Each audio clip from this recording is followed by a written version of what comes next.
வணக்கம். நான் உங்கள் ராணி பேசுகிறேங்க. ஏற்கனவே 2 வீடியோ பார்த்துருப்பேங்க. டிசைனர் ப்ளவுஸு இது ஃபினிஷிங் பண்ணியாச்சுங்க.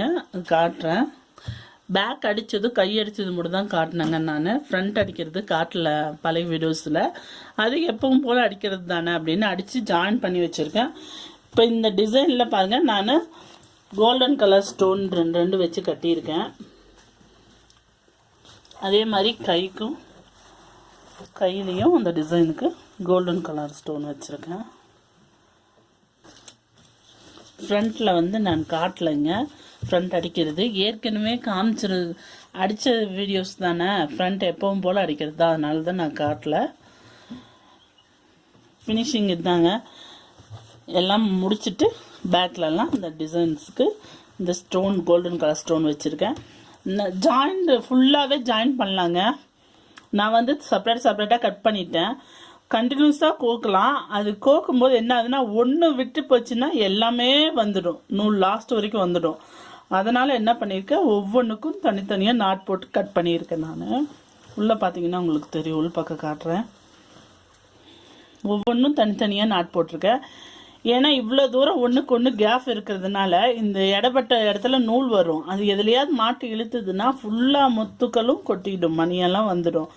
அதனால தான் இந்த மாதிரி அங்கங்கே நாட் போட்டு கட்டியிருக்கேன். இது ஒன்றாகாது, இது விழுந்தாலும் இந்த நாட் மட்டும் விழுகும். நம்ம வேணும்னா வச்சு மறுபடியும் கட்டிக்கலாம்.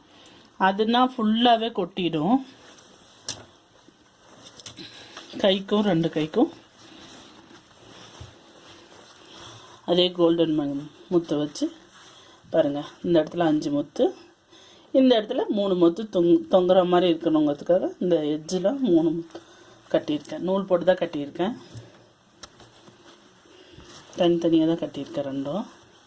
நான் ஏற்கனவே பெடல் ஹேண்டை பற்றி உங்களுக்கு சொல்லியிருக்கேன். ஹேண்டில் தனியாக அந்த ஜாயிண்டிங் பண்ணும்போது மட்டும் கரெக்டாக பார்த்து பண்ணிக்கோங்க. அப்போ தான் பெடல் ஹேண்டுக்கு ரெண்டும் பாருங்கள் ஃப்ரண்ட்டில் வரும். இல்லைன்னா ஒன்று ஃப்ரண்ட்லேயும் ஒன்று பேக்லேயும் போயிடும். அது மட்டும் ஜாயின் பண்ணும்போது நீங்கள் பார்த்து உசாராக பண்ணிக்கோங்க. பண்ணிட்டீங்கன்னா மற்றபடி ஒன்றும் இல்லை. Simple design ப்ளவுஸுங்க.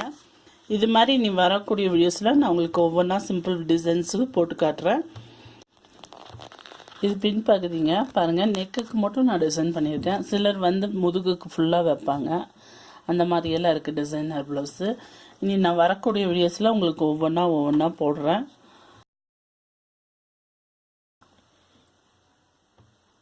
கை வேறு டிசைன்ஸ் போடலாங்க. நான் எப்படி ஒவ்வொன்றும் மாடலாக போடுறதுன்னு அடுத்தடுத்த வீடியோஸில் உங்களுக்கு காட்டுறேன். இப்போ இந்த மாடலுக்கு இந்த வீடியோஸ் பார்த்து நீங்கள் அடித்து பார்த்து எப்படி வந்துச்சுன்னு உங்கள் கமெண்ட்ஸை சொல்லுங்கள். இது மாதிரி மேலே வீடியோஸ் பார்க்க என்னோடய சேனலை சப்ஸ்கிரைப் பண்ணுங்கள், பெல் பட்டன் ப்ரெஸ் பண்ணுங்கள், கூடவே லைக் பட்டன் ப்ரெஸ் பண்ணுங்கள், உங்கள் ஃப்ரெண்ட்ஸுக்கு ஷேர் பண்ணுங்கள். தேங்க்யூ.